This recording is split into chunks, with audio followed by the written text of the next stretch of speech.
Dear students, राजकुमार Singhal ideal education point की online classes में आपका स्वागत है।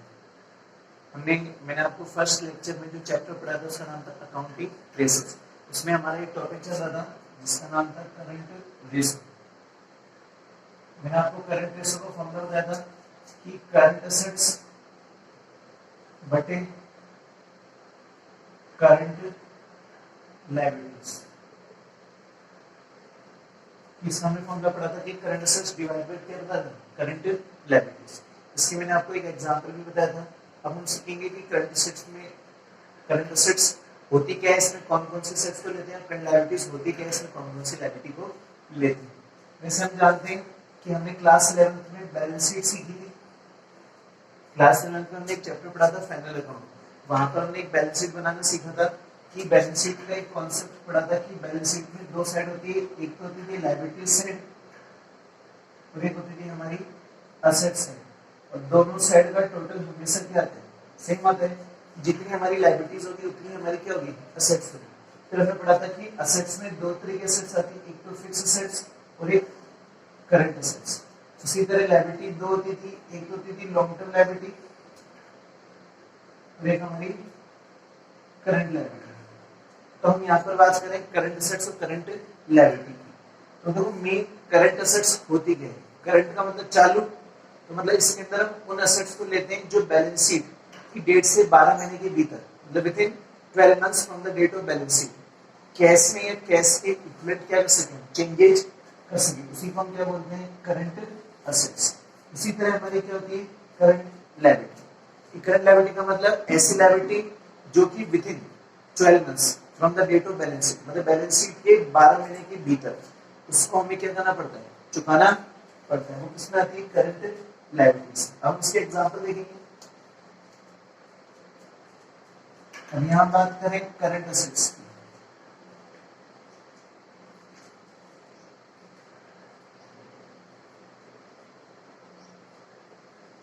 अब देखो करंट एसेट्स में हम इंक्लूड करेंगे, इंक्लूड द फॉलोइंग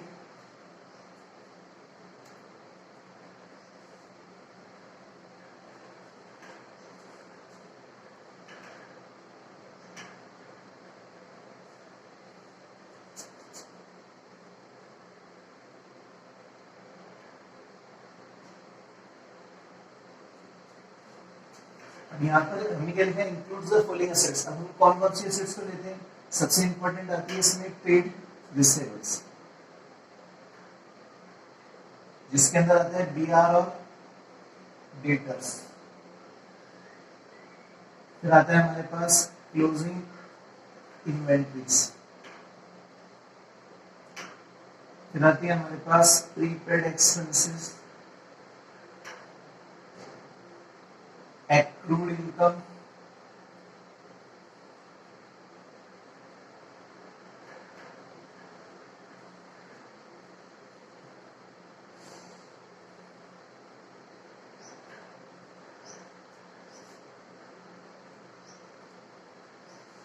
फिर आता है इसमें कैश एंड कैश इक्विवेलेंट्स, जिसके अंदर आप लिख सकते हैं cash in hand, cash at bank, cheque. फिर आता है हमारे पास करंट इन्वेस्टमेंट,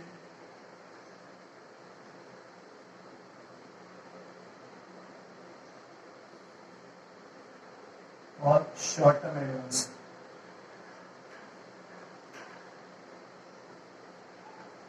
ये हमारी कुछ करंट एसेट्स के कुछ एग्जांपल है जिसके अंदर हम किसको ले रहे हैं, इंक्लूडिंग करंट किसको, ट्रेड रिसीवेबल्स, जिसमें आ रहे हैं BR, debtors, closing inventories, prepaid expenses, accrued income, cash and cash equivalent, जिसके अंदर आता है जैसे cash in hand, cash in bank, cheque हो गया, ड्राफ्ट हो गया, फिर करंट इन्वेस्टमेंट्स और short term advance.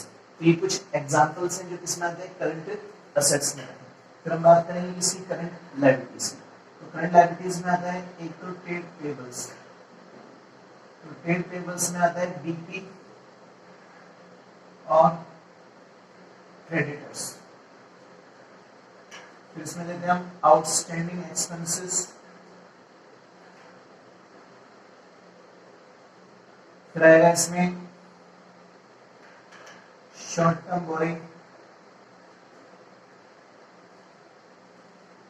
Short term borrowing से दो चीजों में लिख सकते हैं, एक तो बैंक ओवरड्राफ्ट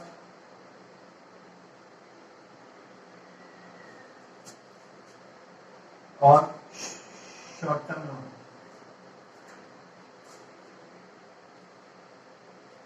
और इसमें आ सकता है अनक्लेम्ड डिविडेंड और एक आता है हमारे पास प्रपोज डिविडेंड।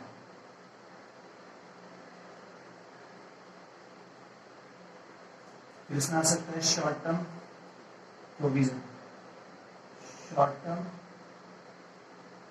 प्रोविजंस। ये हमारे कुछ एग्जांपल है जो किसके करंट लायबिलिटीज, इसमें ट्रेड पेबल्स हो गया, आउटस्टैंडिंग एक्सपेंसेस हो गया, शॉर्ट टर्म बोरिंग्स, बोरिंग का मतलब जैसे बैंक ओवरड्राफ्ट हो गया, फिर शॉर्ट टर्म लोन ले रहे हैं, अनक्लेम्ड डिविडेंड हो गया, प्रपोज डिविडेंड हो गया और शॉर्ट टर्म प्रोविजंस हो गया। तो ये हमारे कुछ एग्जांपल है जो किसमें आते हैं करंट लायबिलिटीज। अब हम एक सवाल पढ़ेंगे करंट रेशो का।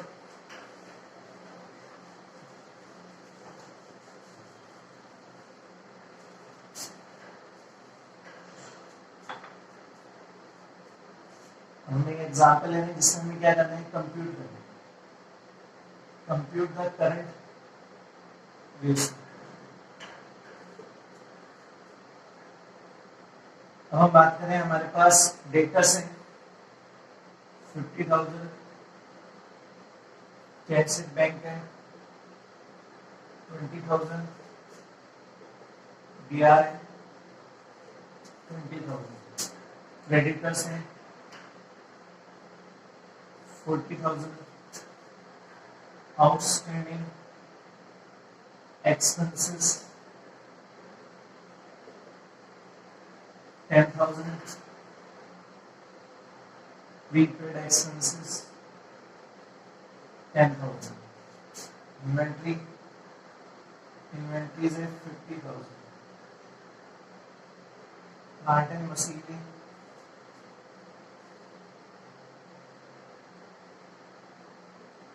1 लाख 8 लाख, फर्नीचर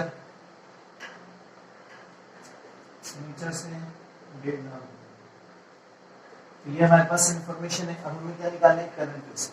तो सबसे पहले हम इसका फॉर्मूला लिखेंगे, तो यहाँ पर हम आंसर में क्या लिख रहे हैं, करंट रेशो। तो हमने करंट रेशो का फॉर्मूला क्या पढ़ा था, करंट असेट्स बटे करंट लायबिलिटीज। हमने करंट रेशो का फॉर्मूला लिया, करंट असेट्स बटे करंट लायबिलिटी। अब हमें देखना है कि करंट असेट्स में क्या आती है, करंट लायबिलिटीज में क्या आती है। तो सबसे पहले हम लिखेंगे यहाँ पे करंट असेट्स। अब देखेंगे कि करंट असेट्स में क्या आती है, डेटर्स आते हैं। हम करंट असेट्स में करेंगे डेटर्स, कैश इन बैंक आता है, यहाँ प्लस का चिन्ह लगा रहे हैं, क्या लिख रहे हैं, cash in bank plus BR. Creditors आते हैं, क्रेडिटर्स करंट लायबिलिटीज का पार्ट है, आउटस्टैंडिंग एक्सपेंसेस भी नहीं आएंगे, प्रीपेड एक्सपेंसेस आएंगे,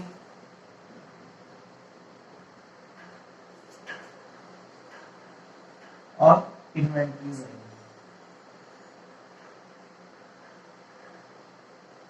अब इसमें एक चीज ध्यान रखना, इसमें जो ये दे रहा है प्लांट एंड मशीनरी और फर्नीचर, ये कभी भी करंट असेट्स में नहीं आती, क्योंकि होती तो ये बिजनेस की असेट्स है, लेकिन कौन सी असेट्स है, फिक्स असेट्स, मतलब जो बिजनेस में लॉन्ग टाइम के लिए यूज आती है, इसलिए हम इसको करंट असेट्स में नहीं लिखते। अब हमने क्या लिया, डेटर्स। डेटर्स कितने के, 50,000। कैश इन बैंक कितने का है, 20,000। बीआर कितने का है, 20,000।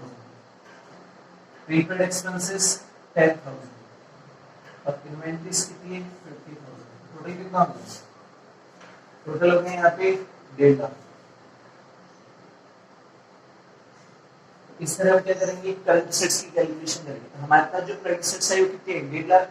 इसी तरह क्या निकालेंगे, करंट लायबिलिटीज निकालेंगे। इसको मिटा रहा हूं मैं।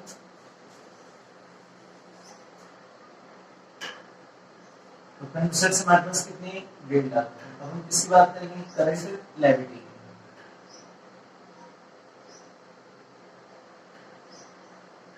तो करंट लायबिलिटीज में हमारे पास क्या क्या आएगा, एक तो creditor sending plus outstanding expenses plus और क्या आएगा, दो चीजें आएंगी बस। करंट एसेट्स में दो चीज, करंट लायबिलिटीज में दो ही चीजें रखी, एक तो क्रेडिटर्स और एक आउटस्टैंडिंग एक्सपेंसेस। क्रेडिटर्स कितने हैं 40,000 और आउटस्टैंडिंग एक्सपेंसेस कितने हैं 10,000। कितना हो गया यहाँ पे 50,000। तो हमारे पास जो करंट लायबिलिटीज आ रही है वो कितनी आ रही है 50,000। करंट लायबिलिटीज में तो क्रेडिटर्स प्लस आउटस्टैंडिंग एक्सपेंसेस आ रहे हैं, तो क्रेडिटर्स हो गए 40,000 और आउटस्टैंडिंग एक्सपेंसेस कितने हो गए 10, तो टोटल कितनी हो गई 50,000। अब यहाँ पे हम करंट लायबिलिटीज के लिए कितने 50, जैसे बाहर लगाएंगे तो हमारे पास क्या है 3:1, तो 3 अनुपात बनाया। इसका मतलब इस संस्था की जो करंट एसेट्स है वो करंट लायबिलिटीज से कितनी गुना है 3 गुना। क्योंकि मैंने आपको बताया था कि करंट रेशो एक ऐसा रेशो होता है जो कि करंट एसेट्स और करंट लायबिलिटी दोनों के बीच में रिलेशंस को बताता है। तो यहाँ पे रिलेशंस क्या बताए कि इस संस्था की जो करंट एसेट्स हो रही है वो करंट लायबिलिटी से कितनी गुना हो रही है 3 गुना हो रही है। इसमें हम क्या करते हैं करंट रेशो की calculation.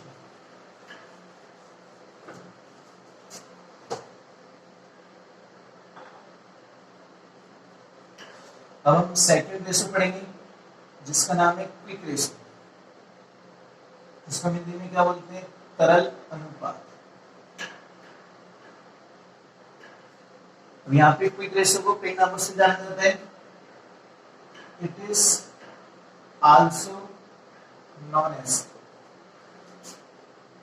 Liquid ratio, acid test ratio. कहने का मतलब क्या है कि यहाँ पे क्विक रेशो को हम 3 नाम से जानते हैं, एक तो क्विक हो गया, एक लिक्विड रेशो और एक एक्सिड टेस्ट रेशो। एग्जाम में कुछ भी पूछ सकते हैं, एग्जाम में पूछ सकते हैं एक्सिड टेस्ट रेशो का फॉर्मूला बताइए, तो वहां कंफ्यूज नहीं होना कि एक्सिड टेस्ट रेशो है क्या। तो यहाँ पर हम क्विक रेशो को क्या बोलते हैं एक्सिड टेस्ट रेशो या फिर लिक्विडिटी लिक्विड रेशो। इसका फॉर्मूला क्या बनता है, इसका फॉर्मूला बनता है यहाँ पे क्विक या लिक्विड assets बटे करंट लायबिलिटीज। अब बात किसकी हो रही है क्विक एसेट्स बटे करंट लायबिलिटीज। करंट लायबिलिटीज हमने पढ़ा था करंट रेशो में, अब हम यहाँ पे सीखेंगे क्विक एसेट्स। क्विक एसेट्स का मतलब कि जनरली इसके अंदर आती तो वही है जितनी करंट एसेट्स होती है, लेकिन इसके अंदर हम केवल उन्हीं करंट एसेट्स को लेते हैं जो कि बहुत ही कम टाइम पीरियड में कैश में कन्वर्ट की जा सकती है। तो यहां हम बात करेंगे क्विक एसेट्स।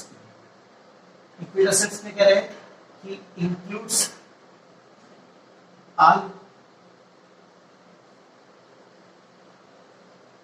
करंट एसेट्स लेकिन एक्सेप्ट लाइक स्टॉक, जिसे क्या बोलते हैं इन्वेंट्री, प्रीपेड एक्सपेंसेस,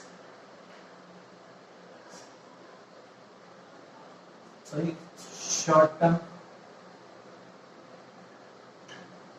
एडवांस,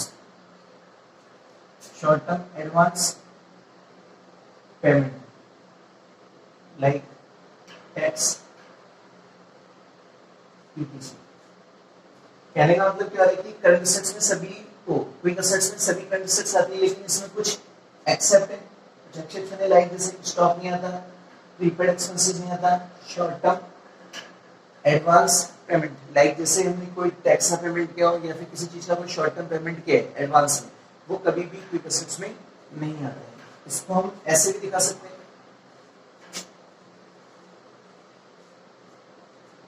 या और करके क्या लिख सकते हैं कि क्विक एसेट्स बराबर current assets minus inventory, inventories बोल दो प्लस प्रीपेड एक्सपेंसेस और प्लस शॉर्ट टर्म एडवांस।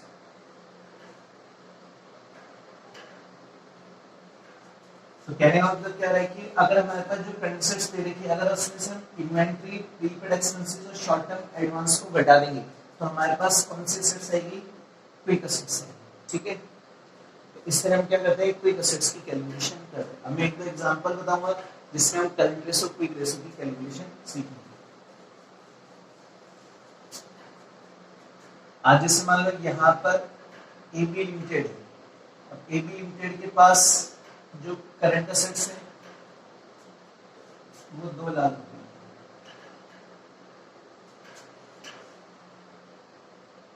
इसमें इन्वेंट्रीज दे रखी है आपको 20,000, प्रीपेड एक्सपेंसेस 30,000 और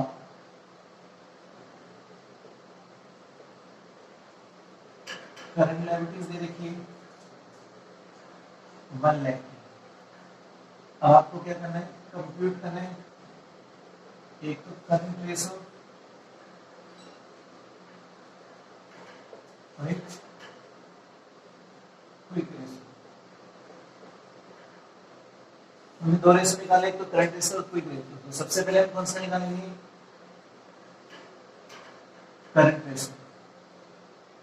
करंट रेशो का हमने फॉर्मूला पढ़ा था कि करंट असेट्स बटे करंट लायबिलिटीज। शॉर्ट लिख रहा हूं कि हमने करंट रेशो का फॉर्मूला क्या पढ़ा था, करंट असेट्स बटे करंट लायबिलिटी।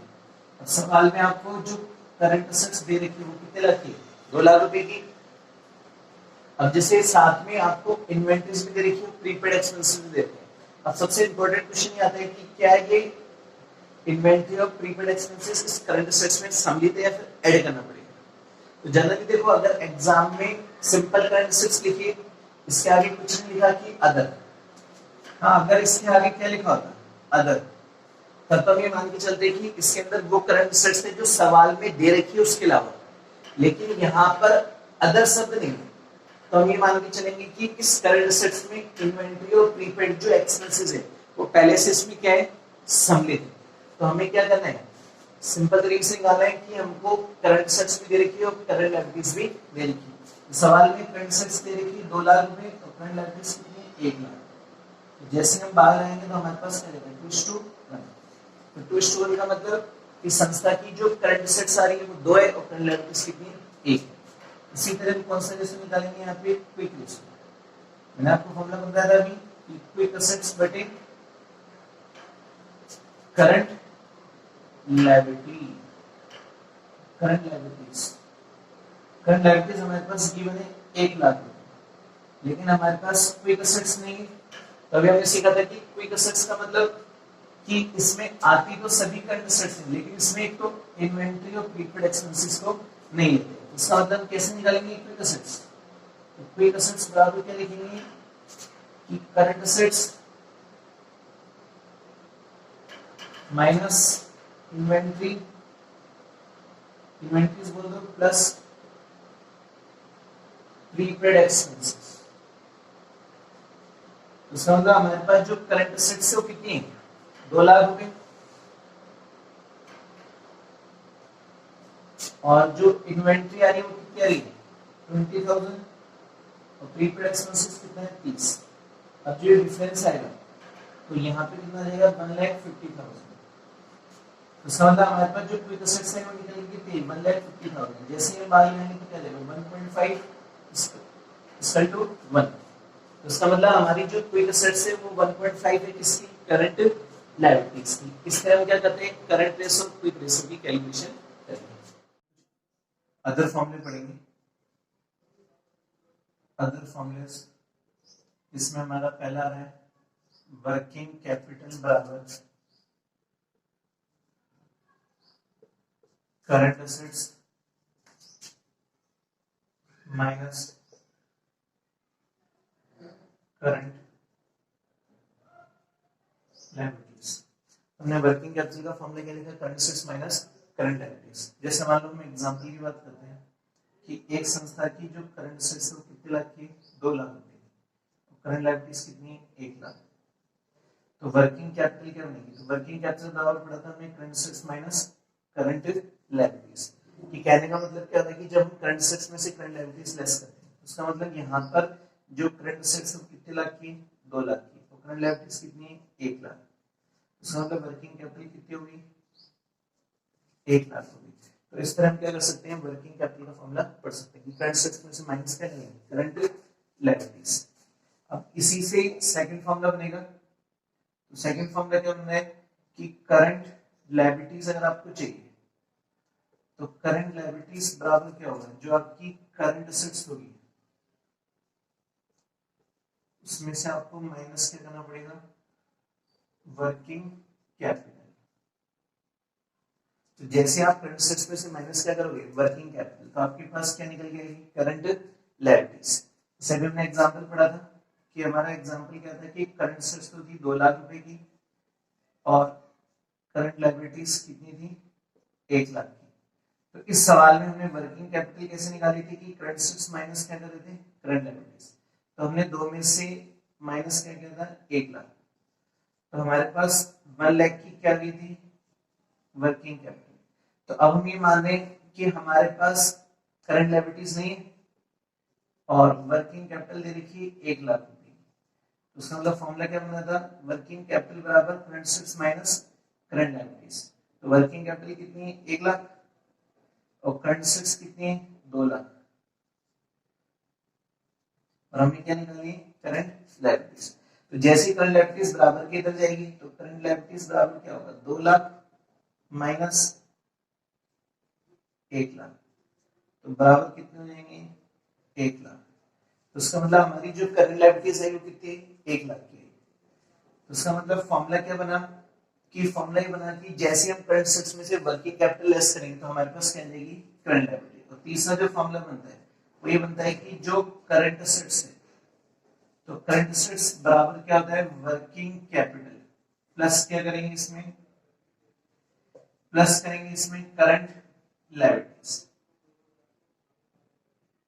जैसे ही हम वर्किंग कैपिटल में करंट लायबिलिटीज को जोड़ेंगे तो हमारे पास कौन सी असेट्स आ जाएगी, करंट असेट्स। जैसे सेम एग्जांपल था कि सवाल में करंट लायबिलिटीज थी 1 लाख रुपए, करंट असेट्स तो पता नहीं, लेकिन वर्किंग कैपिटल कितनी थी, 1 लाख। तो हमने ये फॉर्मूला पढ़ा था कि वर्किंग कैपिटल बराबर करंट असेट्स माइनस क्या थी, करंट लायबिलिटीज। वर्किंग कैपिटल कितनी थी, 1 लाख, करंट असेट्स पता नहीं लेकिन करंट लायबिलिटीज कितनी, 1 लाख। अब जैसे ये बराबर की तो जाएगी तो चेंज जाएगा, तो उसका मतलब करंट असेट्स बराबर क्या बोल सकते हो, working capital plus current liabilities. उसका मतलब करंट असेट्स कितनी बनी, 1 लाख प्लस 1 लाख, तो बराबर कितने लाख हो गए, 2 लाख हो गए। तो मतलब इस संस्था की जो करंट असेट्स है वो कैसे निकल रही है, वर्किंग कैपिटल में जैसे हम करंट लायबिलिटीज को जोड़ेंगे, क्योंकि यहाँ पे वर्किंग कैपिटल भी 1 लाख है और करंट लायबिलिटीज भी 1 लाख है, तो उसका मतलब करंट असेट्स कितने लाख है, 2 लाख। तो इस तरह हमने 3 फॉर्मूले पढ़े जो किस पर बेस्ड थे, वर्किंग कैपिटल पे। तो अगर हमको वर्किंग कैपिटल का फॉर्मूला पता है तो दोनों फॉर्मूले इजीली बना सकते हैं, करंट लायबिलिटीज का और करंट असेट्स का।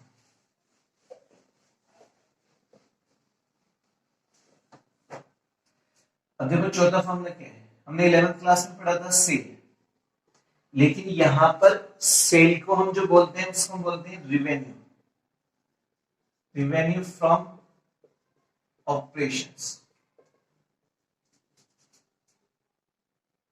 फिर हमारी 5वीं चीज आती है कॉस्ट ऑफ गुड्स सोल्ड, जिसे हम बोलते हैं बेचे गए माल की लागत।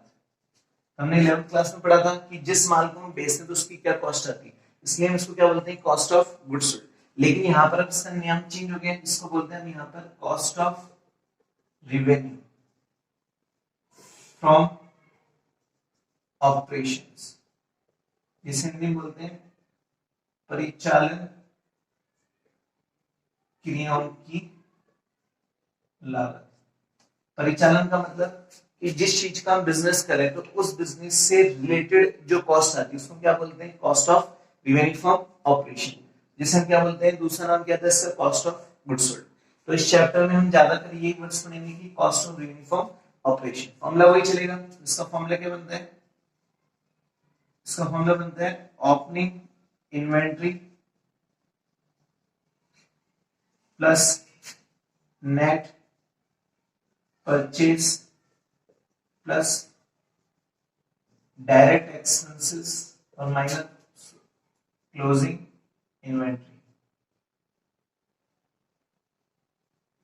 तो फॉर्मूला क्या बना, opening stock plus net purchase plus direct expenses और माइनस क्लोजिंग इन्वेंट्री। तो ये हमारा फॉर्मूला है कॉस्ट ऑफ गुड्स सोल्ड का, जिसको आजकल हम क्या बोलते हैं, cost of revenue from operation. अब बात आती है यहाँ पर नेट परचेज की। नेट परचेज का मतलब यहाँ पर हम कैश को भी लेते हैं प्लस क्रेडिट को भी लेते हैं, लेकिन इसमें माइनस क्या करते हैं, परचेज रिटर्न। कहने का मतलब इसमें दोनों तरह की परचेज आएगी, चाहे कैश हो चाहे क्रेडिट, लेकिन लेस क्या करेंगे, परचेज रिटर्न। परचेज रिटर्न क्यों करेंगे, क्योंकि अगर हमने कोई माल वापस किया तो उसको हम लेस करके दिखाएंगे, तो हमारे पास कौन सी परचेज आ जाएगी, नेट परचेज आ जाएगी। फिर हम बात करेंगे यहाँ पर डायरेक्ट एक्सपेंसेस की। तो डायरेक्ट एक्सपेंसेस का मतलब क्या होता है, जनरली यहाँ पे डायरेक्ट एक्सपेंसेस मींस मतलब ऐसे एक्सपेंसेस जो कि माल को खरीद कर गोदाम तक लाते समय किए जाते हैं। इसकी कुछ फेमस एग्जांपल है, जैसे वेजेस हो गया, कैरिज इनवार्ड हो गया, कैरिज इनवार्ड्स हो गया। ये हमारे दो मेन एग्जांपल हैं, एक तो वेजेस और एक कैरिज इनवार्ड्स। लेकिन प्लस इसमें कुछ अदर डायरेक्ट एक्सपेंसेस भी आते हैं, जैसे हो सकते हैं ब्रोकरेज ऑन परचेज, रॉयल्टी या ऑक्ट्राई ईटीसी। ये कुछ एग्जांपल्स हैं। तो मेन जो एग्जांपल है इसमें एक तो वेजेस और एक कैरिज इनवर्ड है, वो किसका एग्जांपल है, डायरेक्ट एक्सपेंसेस। बाकी तो हम जानते हैं क्लोजिंग इन्वेंटरी क्या होती है। तो इस तरह हम कॉस्ट ऑफ गुड्स सोल्ड की कैलकुलेशन करते हैं। लेकिन इसका एक और फॉर्मूला होता है, और करके क्या लिख सकते हैं, इसको शॉर्ट में क्या बोलते हैं, सीओजीएस, या फिर हम क्या बोल सकते हैं इसको, cost of revenue from operations. इसका अदर फॉर्मूला क्या होता है, इसका दूसरा फॉर्मूला होता है कि जो आपकी नेट सेल है, अभी मैंने आपको बताया था नेट सेल को यहाँ पे क्या बोलते हैं, नेट रेवेन्यू फ्रॉम ऑपरेशंस, और माइनस क्या था तो इसमें से ग्रॉस प्रॉफिट। तो जैसे ही हम नेट सेल में से ग्रॉस प्रॉफिट करेंगे तो हमारे पास क्या देगा, cost of revenue from operation, जिसको हम क्या बोलते हैं, कॉस्ट ऑफ गुड्स सोल्ड। तो ये हमारे कुछ फॉर्मूले थे। अब हम एक एग्जांपल पढ़ेंगे। तो यहाँ पर हम एक एग्जांपल लेते हैं बिल्कुल सिंपल, जिसमें हमें क्या निकालना है, एक तो करंट रेशो और एक क्विक रेशो निकालना है। अब सवाल में क्या कह रहा है कि सवाल में लिखा हुआ है कि संस्था की जो करंट एसेट्स है वो कितने लाख की, 2 लाख। Inventory 20,000, prepaid expenses 30,000। अब सवाल में आपको वर्किंग कैपिटल दे रहे हैं कितने का, 80,000 रुपए। तो हमारे पास जो वर्किंग कैपिटल वो कितने का है, 80,000 का। तो हमें 2 रेशो निकालने, एक तो करंट रेशो और एक क्विक रेशो। तो सबसे पहले हम क्या निकालेंगे, करंट रेशो। तो करंट रेशो का हमने फॉर्मूला पढ़ा था कि यहाँ पर करंट एसेट्स बटे करंट लायबिलिटीज। अब सवाल में हमको करंट एसेट्स तो दे रखी है 2 लाख रुपए की, लेकिन किसकी इंफॉर्मेशन नहीं है, करंट लायबिलिटीज तो निकालनी पड़ेगी। तो करंट लायबिलिटीज कैसे निकाल दें, अब सवाल में आपको वर्किंग कैपिटल दे रखी है और एक करंट एसेट्स दे रखी है। तो मैंने आपको एक फॉर्मूला बताया था वर्किंग कैपिटल का कि जैसे ही हम करंट एसेट्स में से करंट लायबिलिटीज लेस करते हैं तो वर्किंग कैपिटल आती है, उसके थ्रू हम करंट लायबिलिटीज का फॉर्मूला पढ़ते हैं। तो हमने पढ़ा था कि यहाँ पर हमें क्या निकालनी है, करंट लायबिलिटीज। तो हमने वर्किंग कैपिटल बराबर पढ़ा था current assets minus current liabilities. तो वर्किंग कैपिटल कितनी है यहाँ पे, 80,000, और करंट एसेट्स कितनी है, 2 लाख, और माइनस कितना करेंगे, करंट लायबिलिटीज निकालेंगे।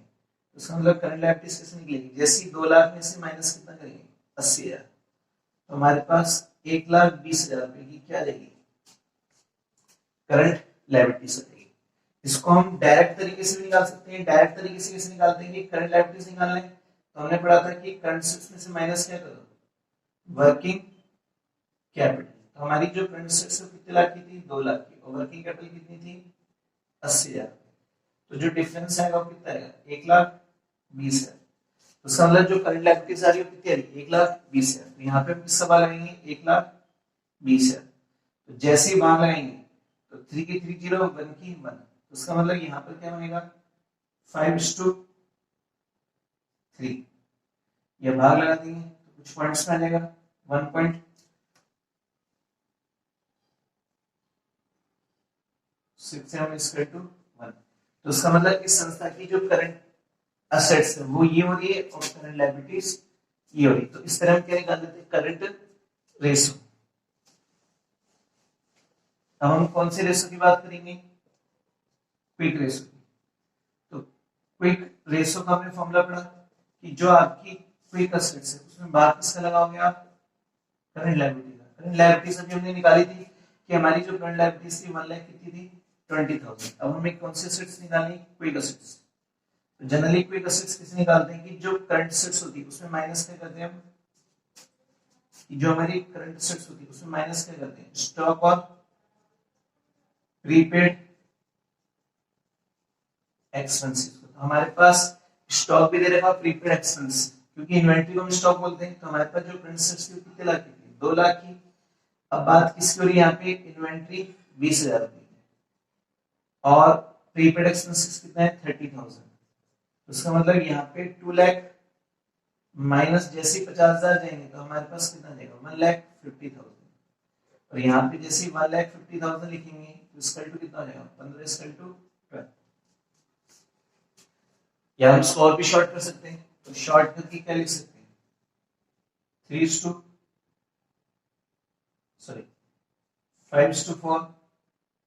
या फिर क्या लिख सकते हैं 1.25 इक्वल टू 1।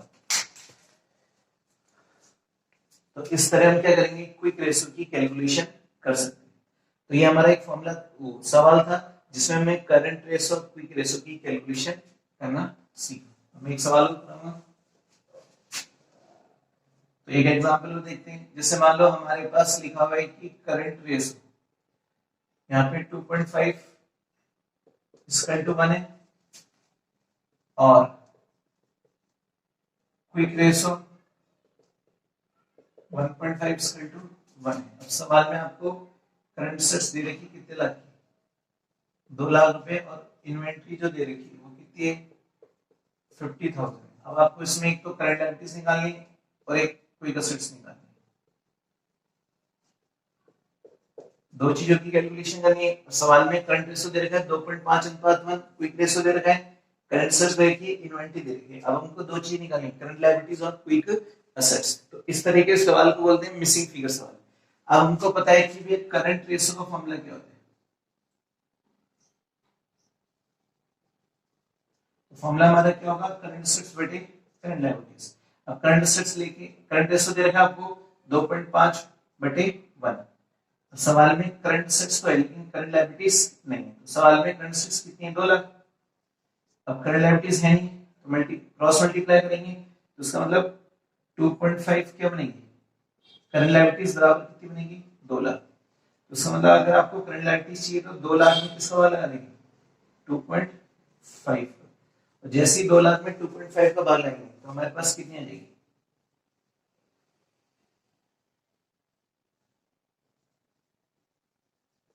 80,000 आ जाएगी। तो इसका मतलब हमारे पास जो करंट लायबिलिटीज आ रही है वो कितनी आ रही है 80,000 आ रही है।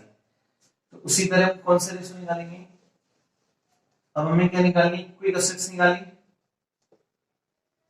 तो क्विक असेट्स निकालनी तो सबसे पहले हम क्विक रेशो का फॉर्मूला लिख रहे हैं। तो क्विक रेशो का फॉर्मूला क्या होता है, क्विक असेट्स बटे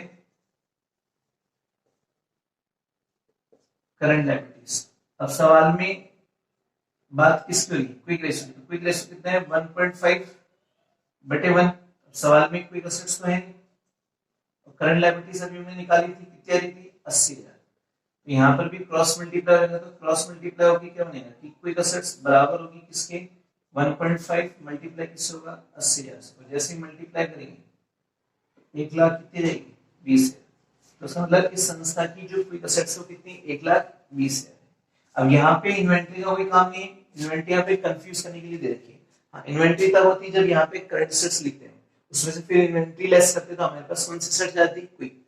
लेकिन हमने डायरेक्टली निकाली कि क्विक असेट्स किसे निकाली कि क्विक रेशो दे रखी थी, क्योंकि क्विक रेशो क्या बता रहा है कि 1.5 इक्वल टू 1 बता रहा है। मतलब इस संस्था की जो क्विक असेट्स है वो करंट लायबिलिटीज से कितनी गुना है 1.5 गुना। तो जैसे हमने क्विक असेट्स बटे करंट लायबिलिटीज लिखी तो करंट लायबिलिटीज कितनी है 80,000। तो जैसे ही उसको क्रॉस मल्टीप्लाई करेंगे तो क्विक असेट्स बराबर कितनी आएगी 1,20,000 आएगी। तो इस तरह हम करंट रेशो और क्विक रेशो की कैलकुलेशन करते हैं। तो मैं आपको एक सवाल दे रहा हूं, आपको ये सवाल खुद करना है कि यहां पर मैं आपको एग्जांपल दे रहा हूं, एग्जांपल आपको खुद करना है। सवाल में क्या लिखा हुआ है कि करंट रेशो निकालनी है एक तो, और एक क्विक रेशो निकालनी है। अब सवाल में आपको वर्किंग कैपिटल दे रखा है 40,000 और करंट लायबिलिटीज दे रखी कितनी 60,000, ठीक है। और यहाँ पर इन्वेंट्री दे रखी है आपको 20,000। ये पहला एग्जांपल हो गया। अब आपको दूसरा एग्जांपल दे रहा हूं जिसमें आपको लिखा हुआ है कि यहाँ पे करंट रेशो बराबर 1.5:1 और करंट एसेट्स 80,000 रुपए की। तो अब आपको क्या निकालनी है करंट लायबिलिटीज। तीसरा एग्जांपल, अब आपको करंट रेशो दे रखे हैं 2:1 और क्विक रेशो दे रखे हैं 1.25:1। अब सवाल में करंट लायबिलिटीज दे रखी कितनी 40,000। इन्वेंट्री कितनी है, सॉरी करंट लायबिलिटीज कितनी है 40,000। अब आपको इसमें एक तो करंट एसेट्स निकालनी, एक क्विक एसेट्स निकालनी और एक इन्वेंट्रीज निकालनी।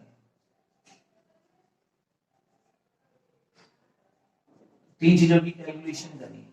इन्वेंट्रीज कैसे निकलेगी, जैसे हमारे पास करंट एसेट्स आएगा और क्विक एसेट्स आएगा, तो दोनों के बीच का जो डिफरेंस है किसको इंडिकेट करेगा इन्वेंट्री को, ठीक है। तो ये आपको 3 सवाल इसमें करने हैं, बाकी आगे के सवाल में नेक्स्ट वीडियो में पढ़ाऊंगा।